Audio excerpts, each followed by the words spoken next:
tama, aabusuhin natin. Kasi paano natin sasabihin mahal natin sila kung hindi natin kayang ipakita yung respeto sa kanila? Amen? And that's grace. Yun po, yung application ng grace na tinanggap natin, tayo rin dapat gracious sa kapwa natin. Kasi paano nila makikita si Jesus Christ sa buhay natin kung ang ginagawa natin is yung aging sa paningin nila? Oo, kailangan natin silang i-correct in a way na mabibuild up sila. Sabi nga po dito, love builds up.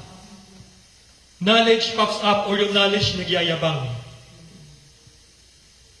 Minsan kasi pag matalino tayo, alam natin yung buong Bible, ang yabang na natin. Feeling natin, oy, sabi sa Bible ganito, ganyan, nakikipagdebate pa tayo, online pa. Familiar? Meron po ba tayo nakitang mga ganyan? Ang dating doon, hindi na ngayon. Yung mga tipong ganyan. Diba? Parang, oo, matalino ka, alam mo yung buong Bible. Oo, tama yung sinasabi mo, pero the way na dinideliver mo, nabibless ba yung kapwa mo? Ang tanong.